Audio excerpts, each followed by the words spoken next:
Welcome back to Beacon Pines. In the last video, I definitely thought it was the end, and it was not the end.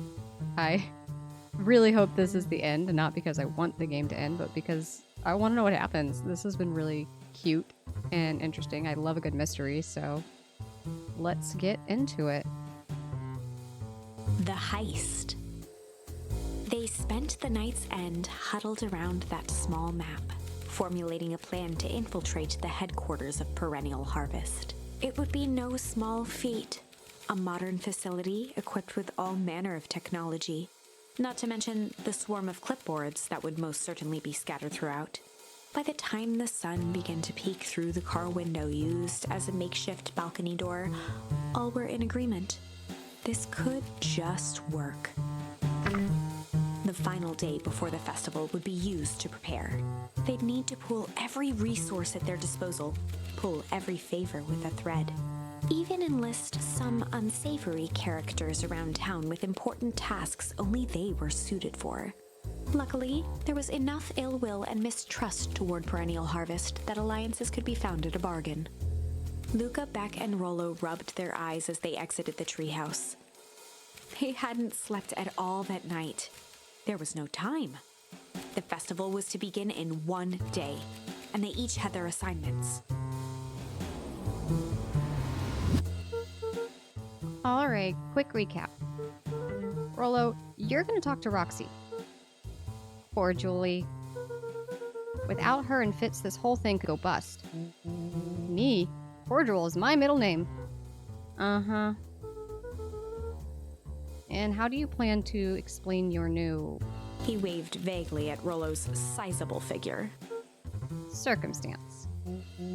Ah, she'll be so happy I'm alive she won't even notice. Beck snorted an involuntary giggle. And Beck, you're sure Ilona won't just shoot this whole thing down when she hears it? She'll listen. Once she understands the danger Nellie is in, the danger we're all in, the plan will make sense. Okay. That leaves me with Jeff and then Iggy. How are you going to persuade them? I'll think of something. They each looked at each other with sleepy confidence and nodded. Well, Godspeed.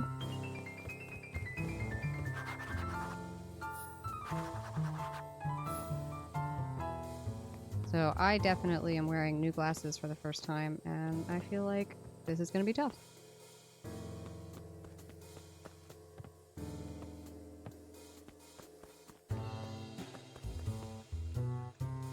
Oh man, who's Jeff?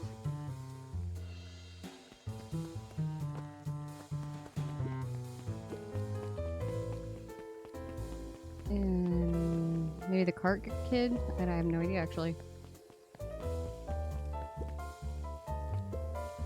Undaunted, he shook his head. Over? No. Endings are merely a state of mind. This doesn't end until I give up. Wow. I admire the conviction. But can he really pull through? Hope so. Who are you? Not Jeff. Okay. No, who was Jeff? Was he the other kid? No, not Jeff.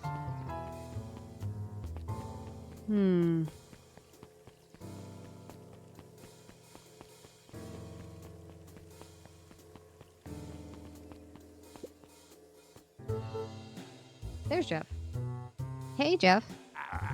What can I do you for? Well, I know how much you hate Perennial Harvest. Hate's a strong word. Oh, sorry. I mean, I didn't say it was the wrong word. Gotcha. So, we're gonna break into their headquarters, and I thought you might be able to help. Jeff wheezed out a long snicker. You see, I knew you kids were all right. Great, so you'll help? The joy in Jeff's face drained instantly. Not a chance. But give me one good reason I should risk my hide aiding and abetting you rascals. Looking into the sullen eyes of his would-be accomplice, Luka blurted out the first word that came to mind.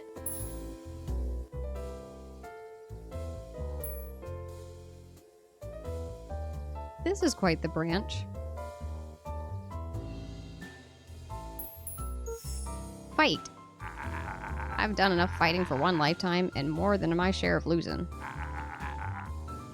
Time's come to hang up the gloves. Luka wasn't ready to give up so easily. He shouted out again. Shit! Yeah, it's all shit. I still ain't helping. Ain't that some shit?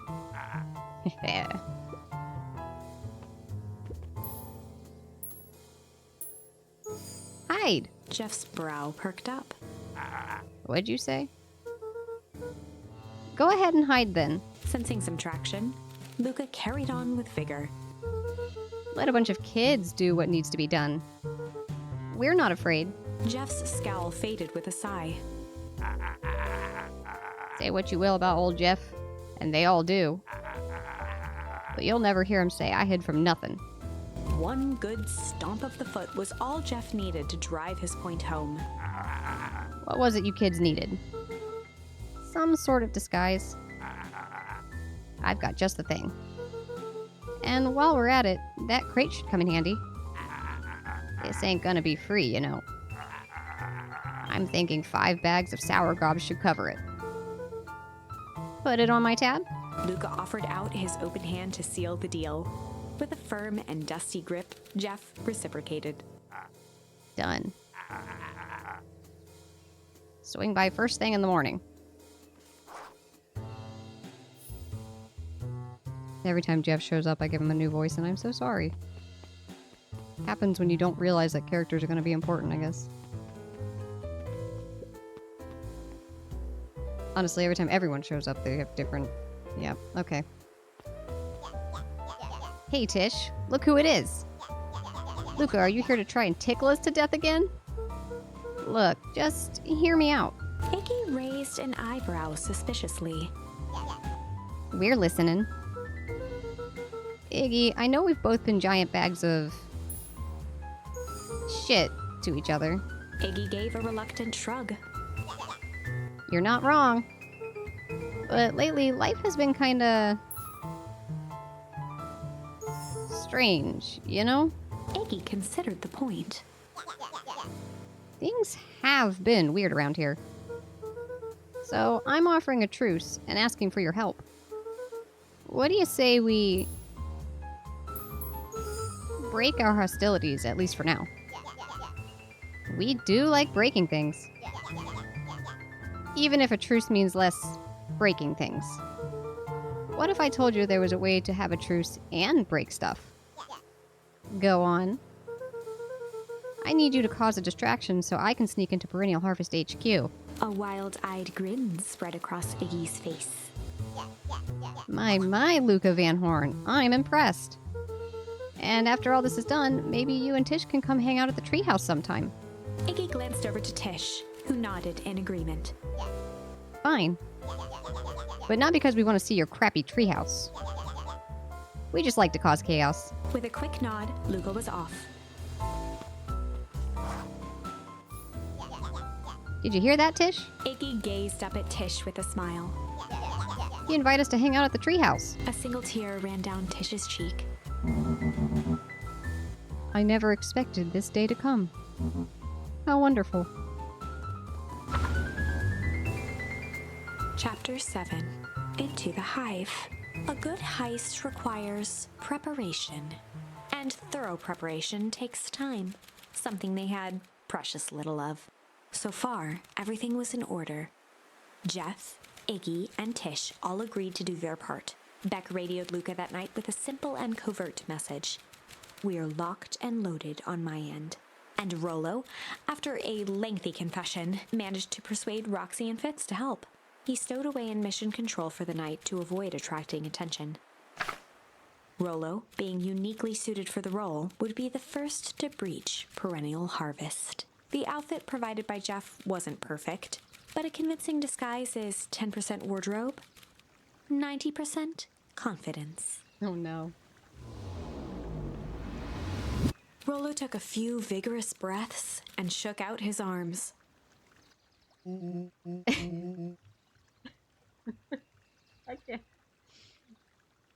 Just stay calm, Rollo. You can do this. Oh my god, he's so cute. Got your delivery here. A delivery? I don't have anything in my notes about a delivery. One moment.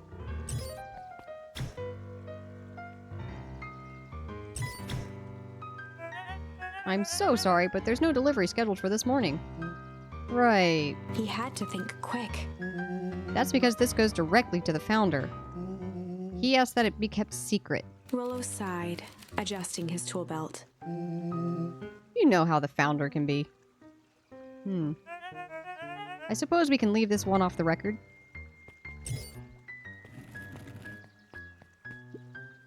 Our harvest awaits, and such. With a stroke of his mustache, Rollo proceeded into the perennial harvest headquarters. Our harvest awaits. Package here for the founder. Oh, I didn't hear anything about... Yeah, this is a need-to-know kind of thing. I'll just check... He stammered and flipped through the pages of his clipboard. This goes directly to the founder. I don't have time to fill you in. Oh, I see. If you could just complete this form... Rollo interrupted with urgency in his voice. Every time with forms. Look, if you want to explain to the founder why I'm late... Well, it's your funeral. I'm sorry. What did you say your name was again? Rollo panicked. Our harvest awaits! That's a restricted area! Excuse me, sir? Our harvest awaits! Ready to light this candle, Tish? Yep. Suck on this perennial ham fist.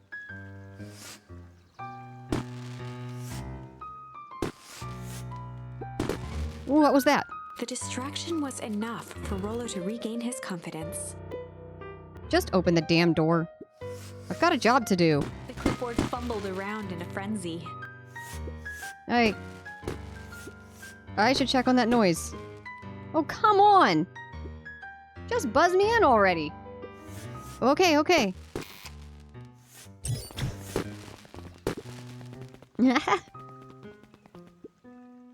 Whew. That was close. Our harvest awaits? Hey, I figure...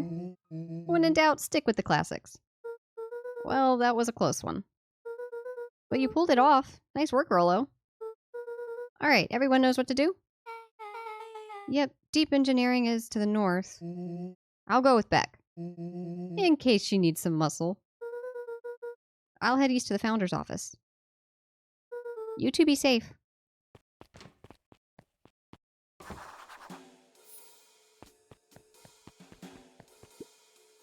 Deep engineering wing. Beck and Rollo have that covered. Didn't we... Oh, okay, there's a thing behind here. Perennial harvest reception. Oh. Better not head that way. That's odd. There's not even any cups for the water.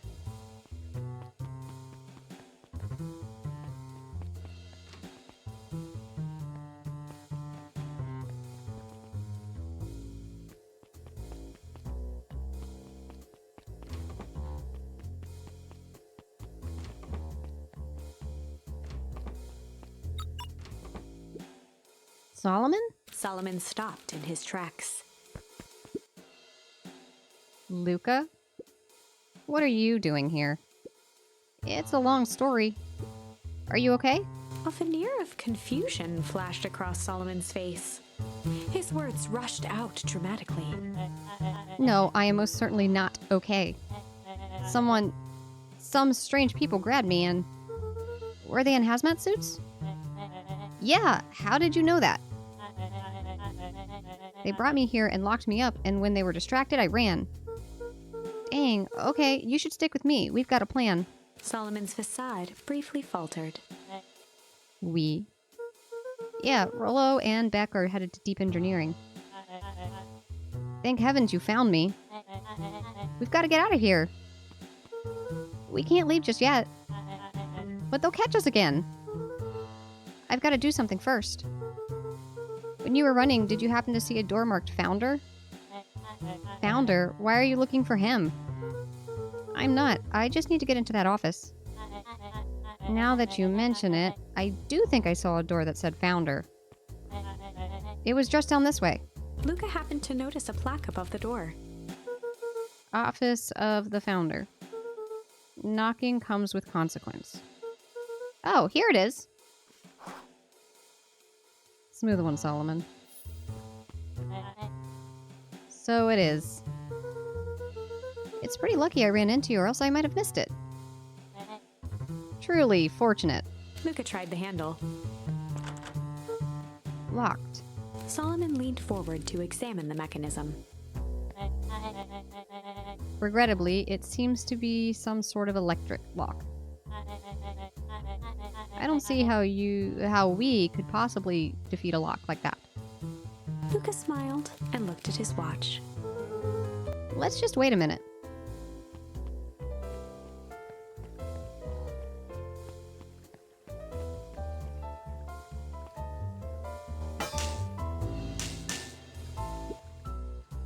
I don't know what sort of funny business you're up to, but I like it. She mimed a quick hat tip and ambled off with a whistle. Howdy. Good afternoon. The light on the keypad changed from red to green. How did you do that? It's good to have friends. Quick, let's get inside before someone spots us.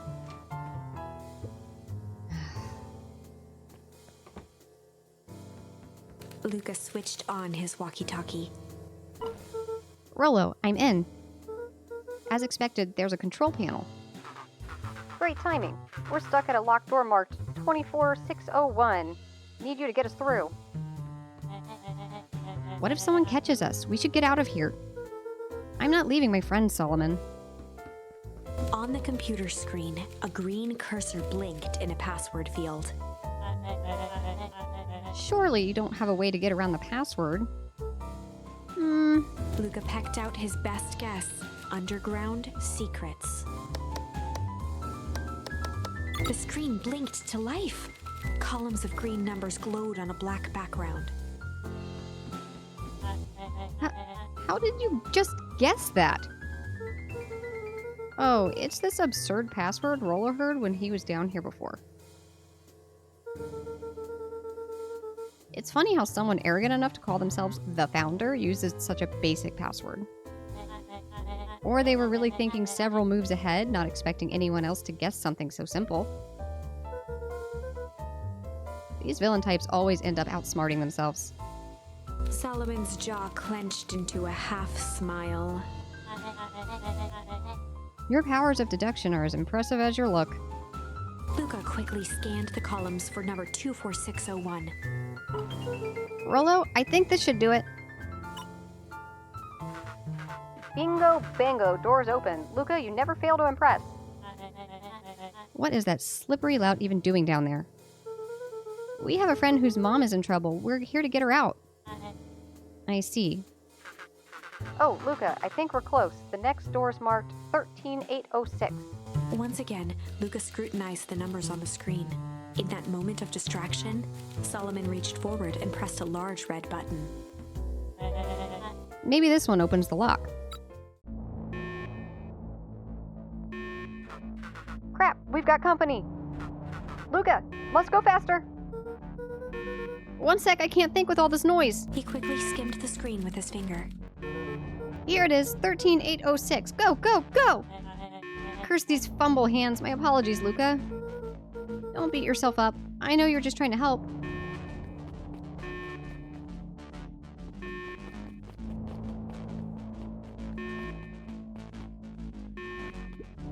Aw, man. No water cups.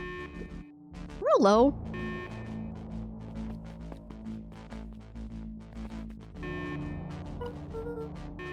Rollo, are you okay? Rollo, come in. Mr. Kerr approached with a sneer and spoke into his walkie-talkie. You can turn off the alarms. They're tracked. With self-satisfaction, he called into the hallway. That, my dears, is a dead end. Nowhere to run. Rollo, where are you? Are you okay? Yeah, I think we lost him. Making our way back to Nellie's office. Okay, you two rabble-rousers are coming with us. Nope. Make a break for it! Did that little shit just kick me? Don't just stand there after them. Okay, I think that worked. Roxy and Fitz have them on a wild goose chase. I am having trouble following what just happened. Like I said, it's good to have friends. Rollo, how long do you think Roxy can distract them? How long can Roxy keep someone so pissed off they can't see straight? Let's just say we've got time. Entering Nellie's office now. Mom! Oh, honey, what did you do to your hair? I thought you'd be happy. I finally used the Young Chemist Lab kit. You sure have a knack for making me incredibly proud in the most frustrating ways. We need to get you out of here. We? Who is your adult friend? Oh, I'm not an adult. Ever heard of a growth spurt?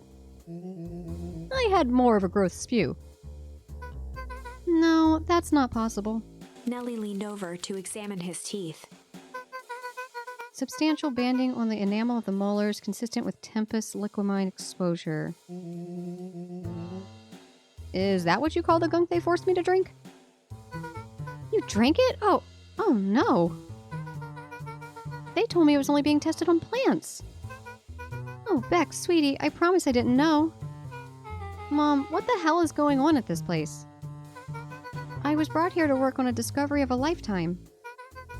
A novel chemical compound was discovered under Beacon Pines in a wellspring they call the Source. They named it Tempest liquamine. It pulls energy from its surroundings in order to fundamentally alter matter's relationship to time. It was the secret to Valentine's fertilizer.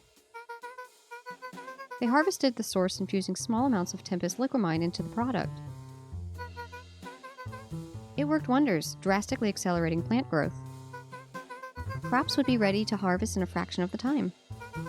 But it led to complications. The foul harvest. Perennial Harvest came in to clean up the mess to succeed where Valentine failed. But Tempest liquamine is rebellious. Rebellious? You can think of it as a manifestation of change itself. It's volatile by its very nature. So the more you try to force it to do a specific thing, the more it resists, yes. I can relate to that. My role was to finish the work of my predecessor, Dr. Prescott, harnessing Tempest liquamine to reliably manipulate an organism's age. Just imagine how many people we could feed. Mr. Kerr was very insistent that we achieve a successful result before today's festival. But you didn't, right? Nellie sighed. You know how much I love a good puzzle. I poured myself into the problem. It wasn't long until I discovered oddities in Dr. Prescott's notes. Oddities? They contained obvious errors, mistakes that someone of his reputation would never make. So I fixed them, and now I get to replace my entire wardrobe. I really am truly sorry. Those clothes were all hand-me-downs anyways. It sounds like Dr. Prescott figured it out, got cold feet, and intentionally sabotaged his own work. I had considered that possibility. I've sent a letter asking him to clarify his thinking. Mom, Dr. Prescott is dead. Kerr had him killed. What? I overheard them talking about it on the radio. It's why we've got to get you out of here. Like, now? Wait, the vial. I finally solved the chemical equation, allowing direct control of aging. Mr. Kerr picked it up just before you came in. All the more reason we gotta hightail it. Luka, we've got Dr. Modwell. Heading your way now. Roger that. Be careful. All right. Everything's on track. And what is your plan for escape? We'll go over everything when we get there. In the meantime, maybe we can dig up some more info. Malice 80 proof whiskey. A hard drink for a hard man. Wow, even his alcohol is arrogant. Soloman muttered inaudibly. I should just smother you right now. What was that? I said I shouldn't bother you right now. Don't be silly. You're not a bother at all. Let's see what else this bad boy has on it. Security system. Time card logs. Payroll. You know, for being so evil, this guy surely is boring. Soloman once again muttered under his breath. Just you wait. Huh? Oh, nothing. Luka tugged on each of the cabinets. Dang, this must be the good stuff. They're all locked. Perhaps he's not as careless as you suspected. Come on. Prompt. Prompt. It looks like the founder was helping Kerr plan the festival. Why would such a secretive leader be obsessed with a party? Only time will tell. Luka held his hand up to the ashtray. Still warm. He must have been here recently.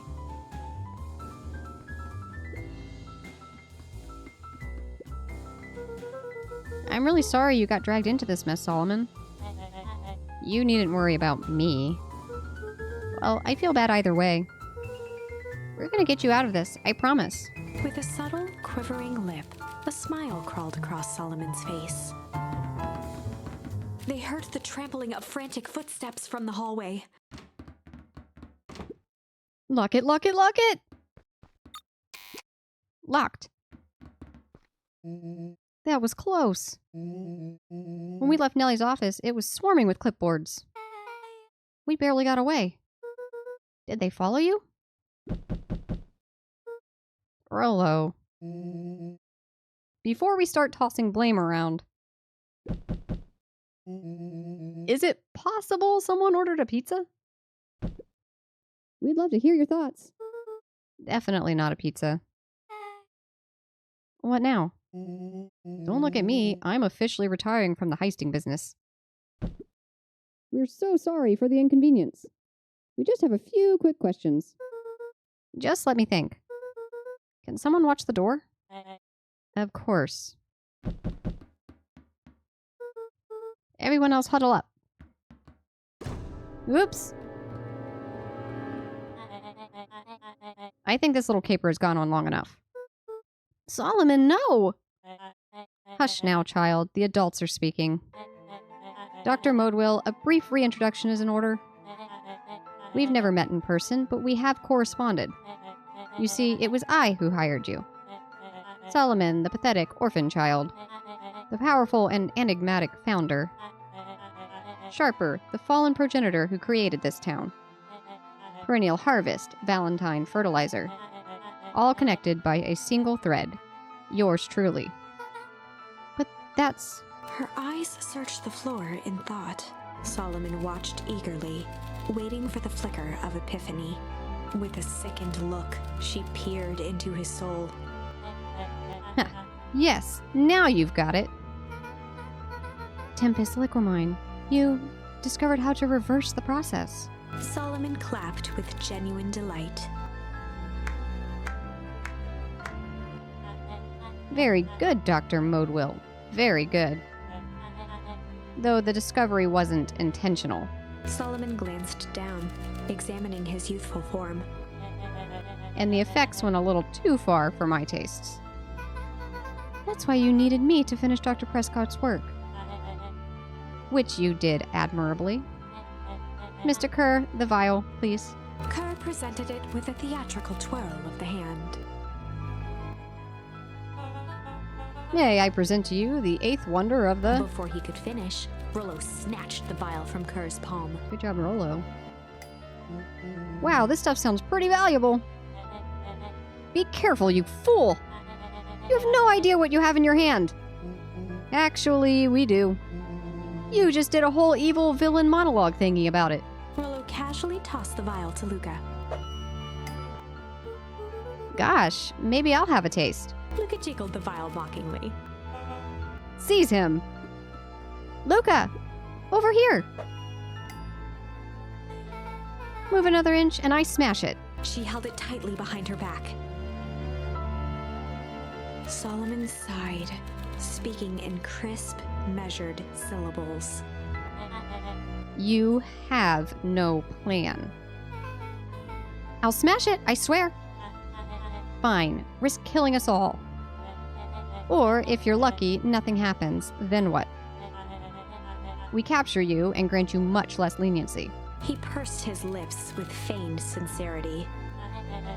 But I give you my word, if you hand it over now, none of you will be harmed.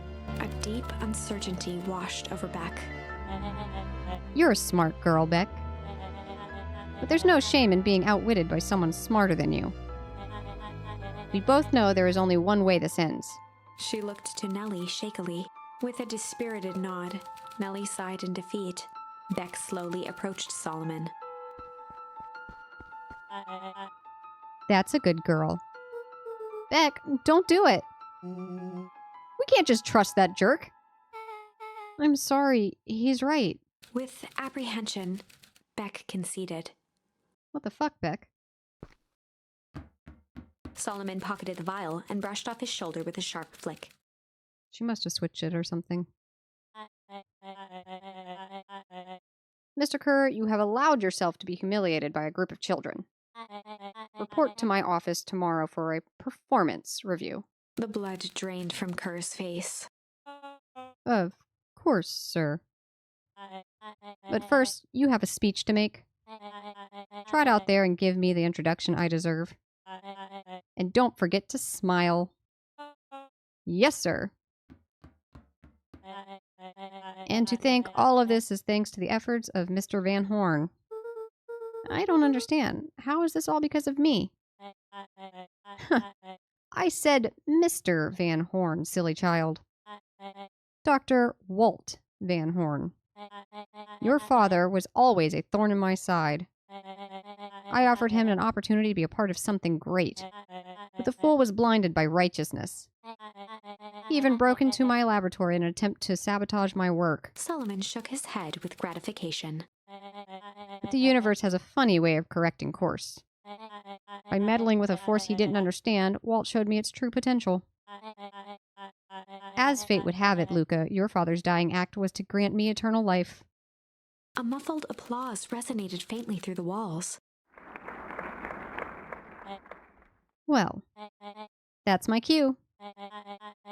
After the festivities and my subsequent ascension, I will return to deal with you all. Until then, I suggest you use this time to reflect on the magnitude of your failure. You three keep post outside the door.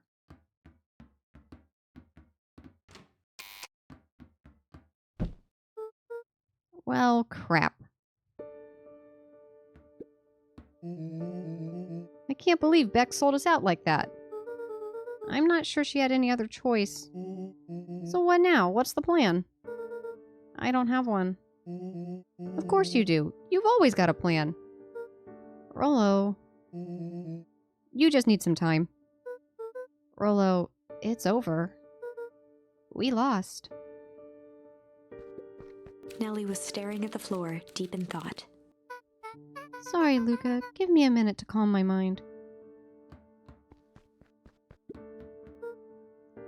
Hey. I'm sorry, Luka. I did what I had to. I know, it's just... we were so close. I've got a feeling that, eventually, Soloman will get what's coming to him.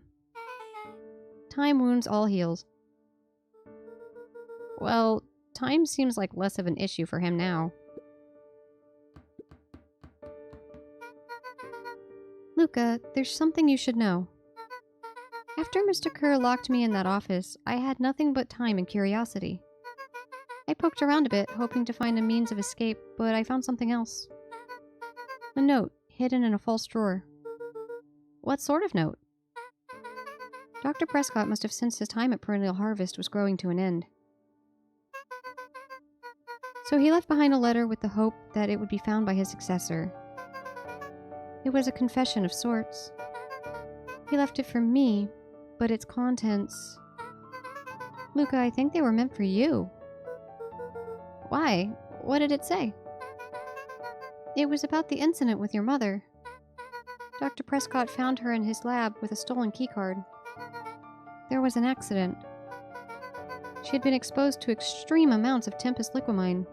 The color dropped from Luka's face. She survived. Dr. Prescott decided to help her recover. He no longer trusted Perennial Harvest, so he kept her whereabouts a secret. Over time, your mother led him to rediscover his purpose of scientific discovery. Science is often at the vanguard of change, but that doesn't mean it's always right. He realized that no one should have control over something as powerful as time itself. I now believe that's why he began to intentionally sabotage his own work. And it cost him his life. That's a reasonable conclusion. Luka was overwhelmed with emotion. But if she's alive, where has she been? Where is she now? A sudden explosion sounded from the hull. Chapter 8. Comeuppance. Ears still ringing, Gran picked herself up off the ground. Through the dust and smoke, she looked over to see Mrs. Fratelli helping Hiram Tolliver to his feet. She'd had to beg, borrow, and steal to acquire those explosives. How many nights had she spent visualizing how she'd use them to make things right? And now, her one shot at destroying the source, that damned hole that swallowed so much of her life, was gone. Traded for this jagged hole in a wall and a foolhardy shot at rescuing Rollo. With Fratelli and Tolliver at her side, she stepped through. It was a strange feeling. The last time she'd stalked this maze of hallways, it was in a different body. They quickly rounded a corner to find a group of clipboards guarding a door. Something worth guarding is probably something worth seeing. She leapt forward, brandishing her cane. If her last chance at vengeance for things lost was truly gone, she would just have to fight to keep what she still had.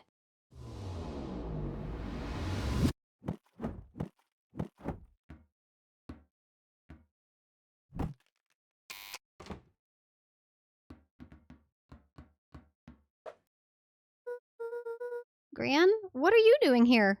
Luka, what are you doing here? We're here to save Nellie. We are here to save Rollo. Hey, Mrs. Luka's Gran. That's awful nice of you. But I'm fine. Oh no, what did they... Gran, there's no time to explain. We have to go now. Come on, everyone. We've got a party to crash. They made their way out from deep within Perennial Harvest, just as Soloman finished up his speech. Thankfully, we can dispense with the formalities from here on out. Soloman pulled a glass vial from his pocket. We've got to stop him. In one smooth motion, he downed its contents. A triumphant smile grew across Solomon's lips. No! Well, I guess that's it. We lost. I wouldn't be so sure about that. With a mischievous look, Beck elbowed Luka. Remember when I had the vial behind my back?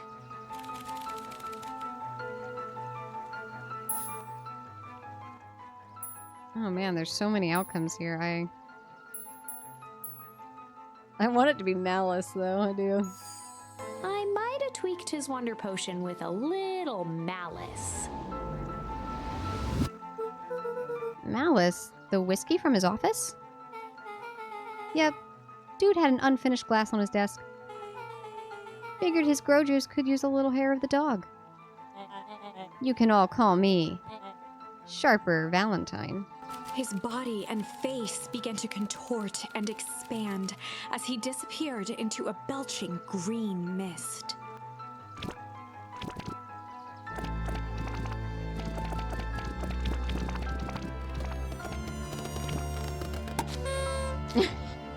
Oh my god. Now that's what I call 80 proof whiskey. Damn, dude. The crowd gazed in stunned silence at the now empty stage. The quiet was broken when William Kerr sprinted off stage and into the distance. He was never seen around Beacon Pines, or anywhere else for that matter, again. Watching the silhouette of Kerr disappear over the horizon, Luka began to laugh. First, a low chuckle that became uncontrolled, heaving laughter. Through his tears, he was vaguely aware that the crowd had begun to laugh with him. The end. That was unexpected. No kidding. Perhaps a bit of an absurd ending for my taste, but who am I to say? I'm only writing the damn thing. Are you? So I have to pick the correct one. I mean, change is clearly the correct one, but I want to see all the paths. I might have tweaked his wonder potion with a little junk. Can't wait to see the look on his face when he realizes he drank his own cigar ash. How did ashes get into the vial?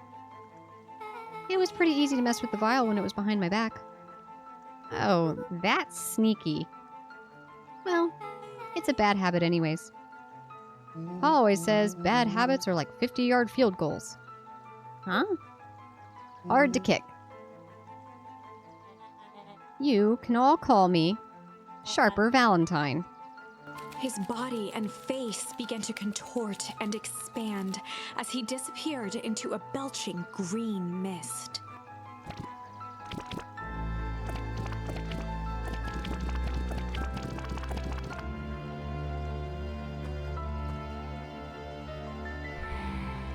Oh. Is that worse? I don't know. Well, that's one way to kick a bad habit. As the last of what was once Sharper Valentine wafted into the air, the crowd began to disperse, still numb from what they had just observed. Sharper Valentine was gone for good. His end would be a new beginning for Beacon Pines, a new chance to let go of the things they had lost and grab hold of a new future. The end. Well, I'd be lying if I said that wasn't a bit gratifying. If that feels to you like a good note to end on, I won't stand in your way. No, we're gonna pick the obvious correct one here. I might have tweaked his wonder potion with a little change. Like, pocket change? Your unlucky penny! Yeah, I plopped it in the vial when no one was looking. What's that gonna do? No idea. That's the beauty of science. Now we observe. You can all call me Sharper Valentine. His body and face began to contort and expand as he disappeared into a belching green mist.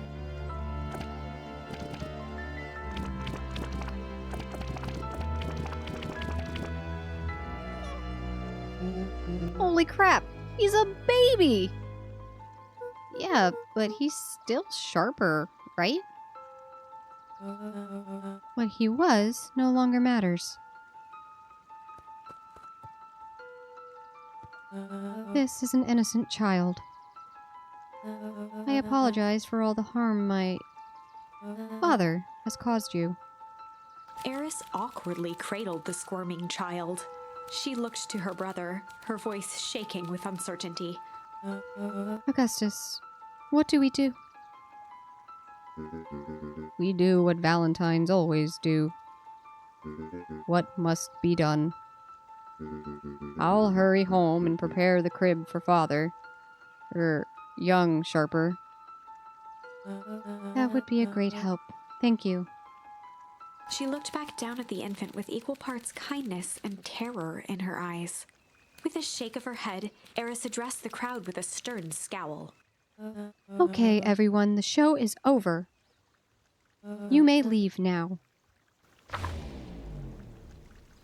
Epilogue. Beacon Pines' coldest summer on record came and went without much fanfare. Folks shared what they had, and none were left wanting. The new school year was ushered in by the falling leaves of autumn.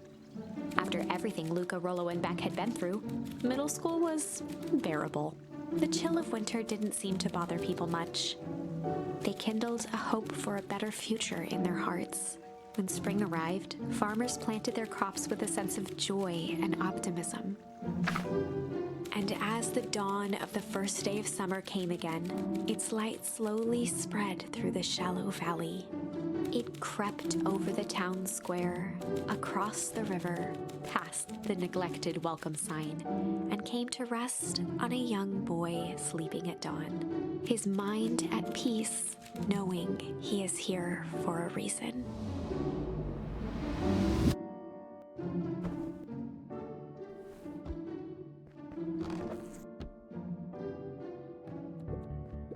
Rollo, are you up yet? Roger that. It's a beautiful day at Mission Control. You gonna swing by? Be there in a minute.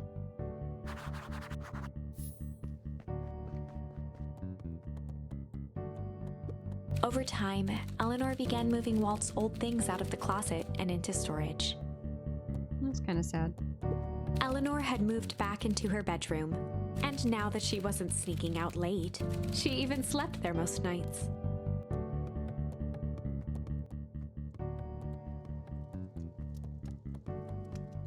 Oh, they didn't make the stuff to help her? Mom, I'm ready to go now. You go on without me. I'll meet you there. I've got a batch of jam to finish jarring. It's funny. I only started making jam as a way to send a message without anyone noticing. But now, I enjoy it. Thanks, Mom. Go visit Dad right quick.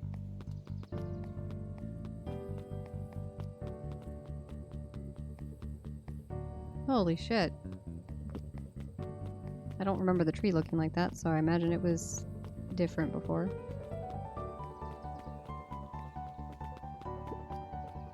I hear you and Rollo have big plans for that little treehouse. Yeah, it started getting crowded after we revoked the max capacity, one Rollo, one Luka rule. So we decided to expand. But at least we've got some help with that. How's the internship at Nellie and Ilona's shop going? It's been great. I'm hoping it helps me get into the School of Agriculture up at State. Also, Nellie said she'd write a letter of recommendation, which would be huge. I just can't help but worry about leaving Rollo. He's grown up so fast, but he's still my little brother. Yeah, he had a heck of a growth spurt. I don't just mean grown, literally. This morning he was up and finished all his chores before I even had breakfast. Well, some of that might be his excitement about the treehouse renovations. Don't tell him this, because it'll go to his head, but I'm really proud of that little punk. I'm sure he feels the same way, but he's just too dang proud to tell you. I know.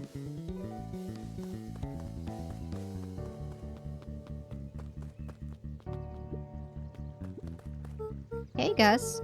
How's the tree planting going? Couldn't be better. I'm so grateful to Ilona and Nellie for letting me help. I just wasn't built to be a mayor. Too much bureaucracy. Gus, we finished cleaning the sidewalks. What's next? When Perennial Harvest collapsed, most of the clipboards skipped town. But some stuck around and dedicated themselves to making things right. Anyone with a knack for art can help paint new offices. You can count on us. Well, it looks like you really found your calling. I never really felt comfortable telling people what to do. Now, this right here? This is something I can be proud of. Adorable. How's the napping this morning? The most underrated part of a good nap is the view. And the view's getting greener every day. Nice. I see you decided on a name. Yep, we had to clear out all the old stuff before putting on the final touch. Slow and Dirty Harvest is now official. I like it. It was actually Nellie's idea. There's still a lot of work to do, and the name serves as a reminder. Just because progress is important doesn't mean change should happen fast.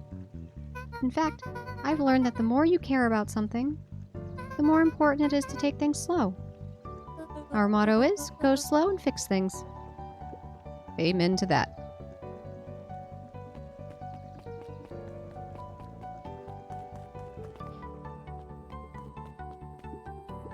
Luka, get this. I managed to reel in actual fish this morning. Seriously? Yeah, and honest to goodness. Flippin' floppin', swimmin' swammin', fish! I don't think I've ever caught an actual fish here. Been at least 7 years since I've caught one. I'd say it's a good omen. What did you do with the fish? Oh, I released it back into the pond. I'm hoping to catch it again tomorrow. Well, you're gonna really hurt that little guy. A little higher. Yep.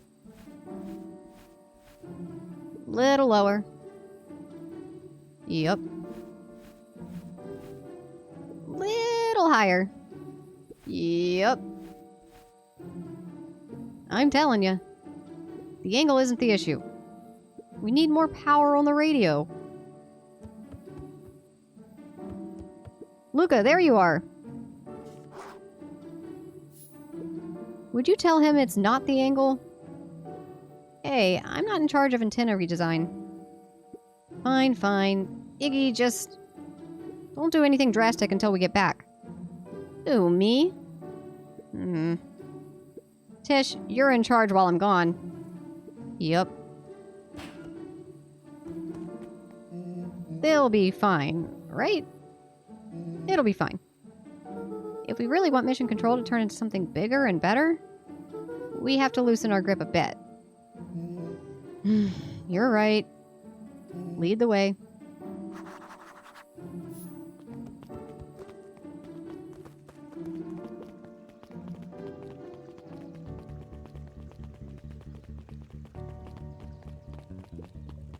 Young Mr. Van Horn.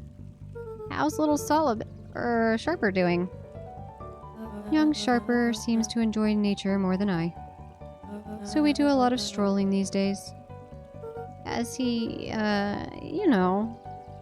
attempted to crawl out of his crib and plot world domination? Yeah. Thankfully, no.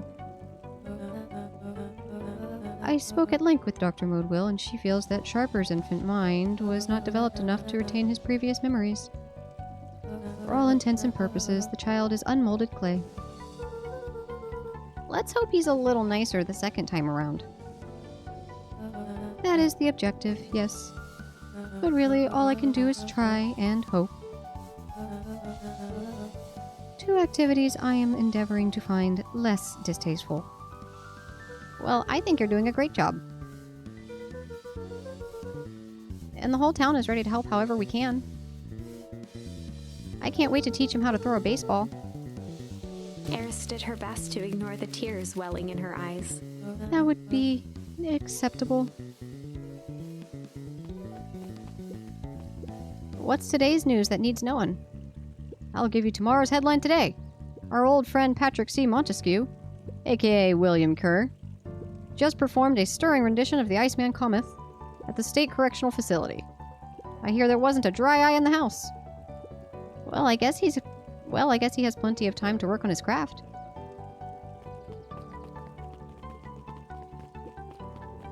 He looked to his friends with a thankful smile. After everything that could have gone wrong, everything did go wrong. We made it. The end. Closing her eyes, Miss Hatch took a deep, relaxing breath.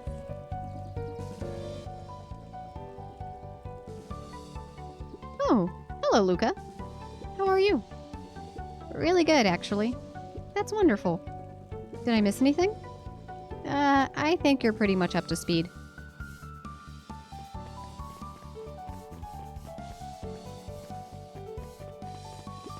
Luka, did you want a biscotti? On the house? I don't really have time. Zariel, you gotta come see this. I finally did it! I pulled the perfect espresso. Oh, Lumi. If I didn't know better, I would think you're proud of something. As if... No, it's too late. You are now officially the person that cares.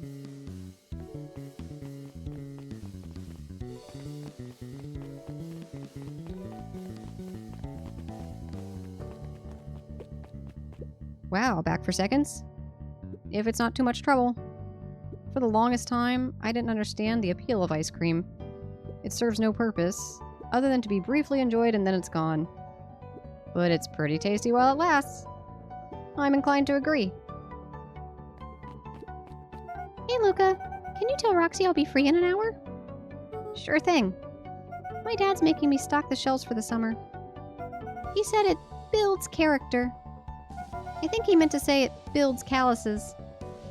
Builds character. Yeah, it builds something alright. Luka, can I interest you in a delicious apple? He playfully waggled an apple. No thanks, just saying hello. Well, hello then. Mind telling your mom we need a new crate of jam? Already? It's funny, I used to hide this stuff in the back. Terrified that someone would find out about our secret messages.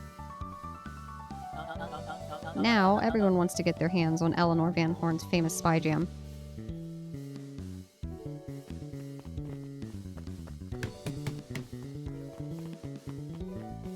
Do I need to run back to Roxy? Because I would prefer not to have to run back to Roxy.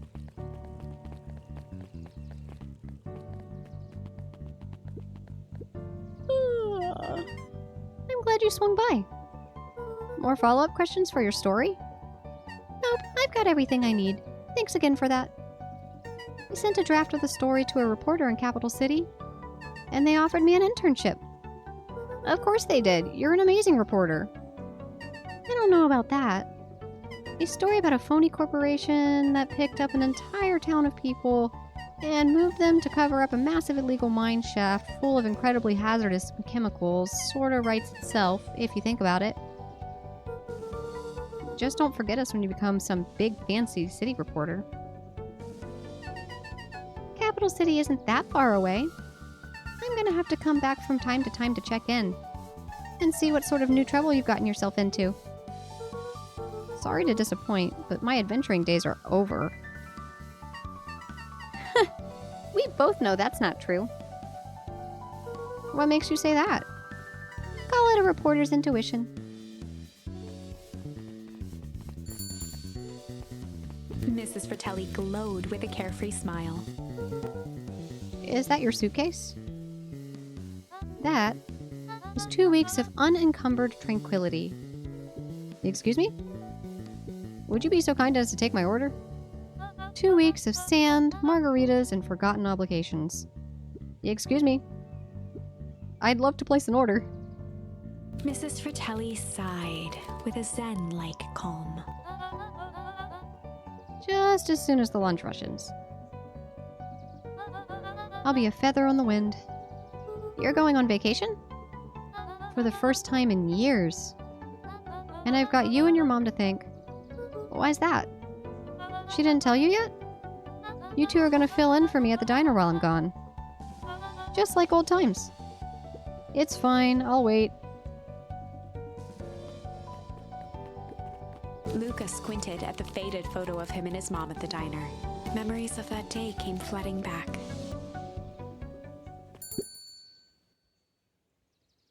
I'm good.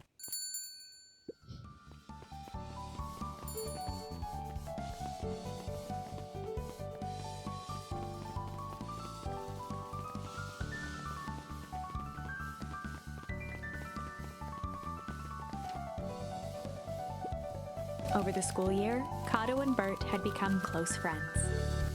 But did you know that when they covered up the source, they found a new species of fungus? Yep, and they are studying it in the new labs. Did you know that? Beacon Pines is now the smallest town in the county. Yep, close to the population before Perennial Harvest moved in. It typically went on like this for quite some time. I can't believe it's over. Yeah, the town's really starting to turn a new leaf. The town? I was talking about Hank Atomic. I just finished the last issue.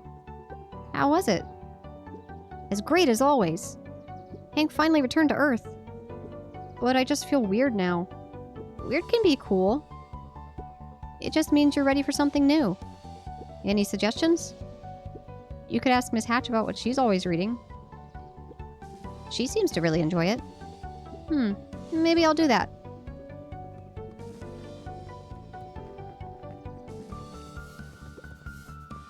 Luka peeked over Piper's shoulder. Laid stealthily inside a large volume of mathematics was the first issue of Hank Atomic. Piper, are you reading Hank Atomic? Do you mind not telling anyone? I've kind of got a reputation to uphold. Oh, it's nothing to be ashamed of. Just about every kid in town reads Hank Atomic. Honestly, I'm excited for you. What I'd give to start over fresh. To experience it again for the first time.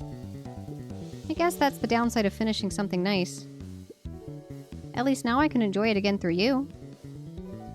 Promise to tell me about it as you go? Sure thing.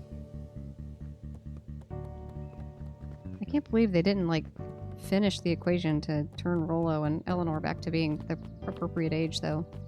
Oh my god, that's a lot of kids. Hey, Mr. Nuncreed. I'm gonna go see my dad in a bit. Did you want to come with? Even after everything I did, you'd still... Mr. Nuncreed shook his head. You really are your father's son, aren't you? I don't think I'm ready for that yet. Well, you're always invited. I bet he'd love to hear from you. I'll visit Walt in my own time. You run along now.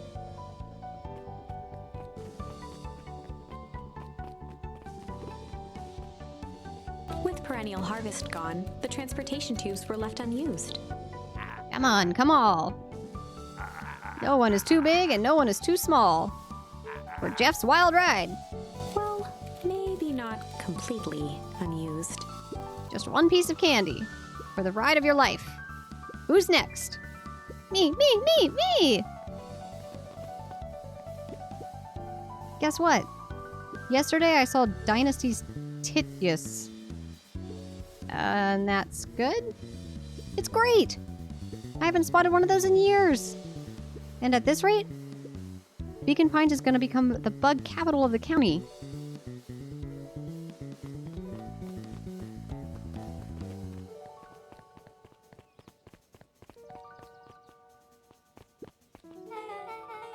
I have news I think you'll enjoy. This morning I unpacked my last box. You're officially moved in! It's just a box.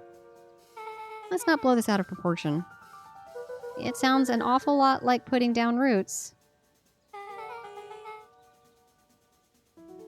I've decided this place is root-worthy. You're going to be stuck with me for the foreseeable future.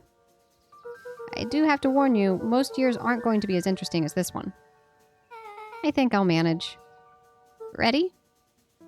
Before we go, there's a bit of a surprise.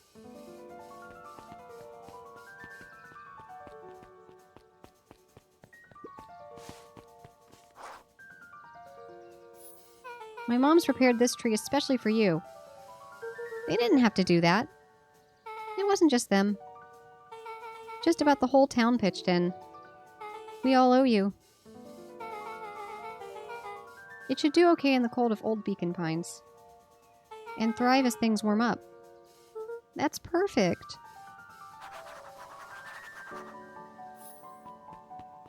Well, we're gonna plant a tree for my dad.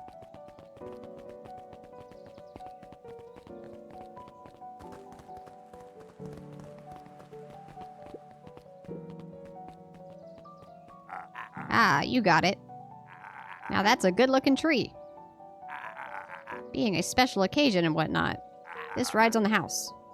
You're gonna want to hang on tight with that little tree.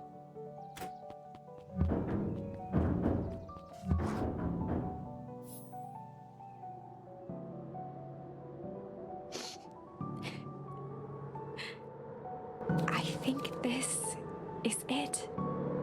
The end I've been waiting for. Honestly, I'd begun to lose hope of ever finding it. But then you came along. I don't know exactly how to thank you. It's hard to explain how much this means to me. It's funny, now that our time together is finally ending. I'm at a loss for words. Let's just watch the end together. Done. A good little tree. The best little tree.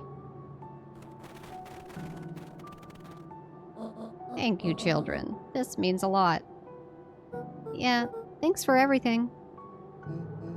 Shucks. I only did what any super awesome best buddy would have done. We should probably give you some alone time now. You good? Yeah, I am. It's been a wild year. How are you feeling? Everyone keeps asking me that. I'm fine, really. Paul always says the only thing fitter than a fiddle is a cello. And I feel like a dang cello.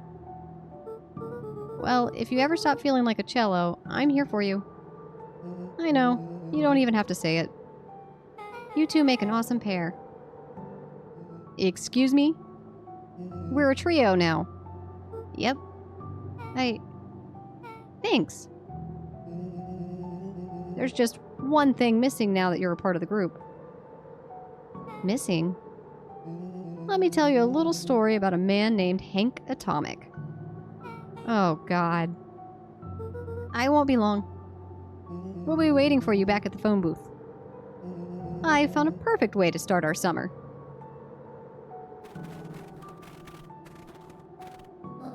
You've got some good friends. I'm so proud of you. Your father would be proud. I know. Mom, can I ask you a question? Do you ever dream about Dad? Not a night goes by that I don't. Are you ever afraid that you're gonna forget him? Forget what he looked like?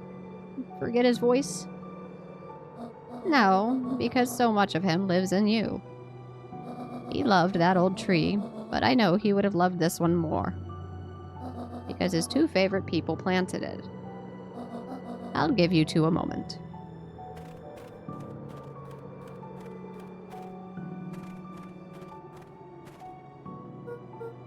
Hey, Dad. Dr. Modwell says that over the next few days, this place should warm up.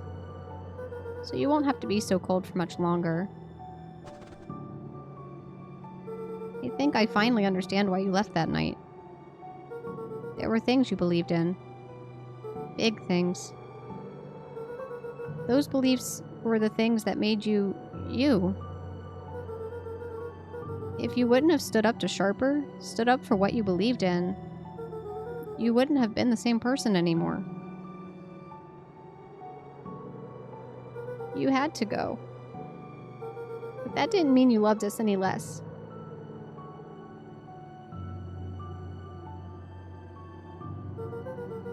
I might not visit you as much as I used to.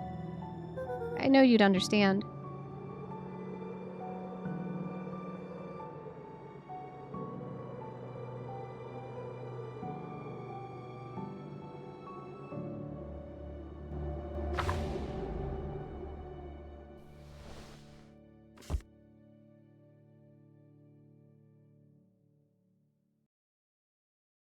I was really expecting an I love you, Dad, at the end there.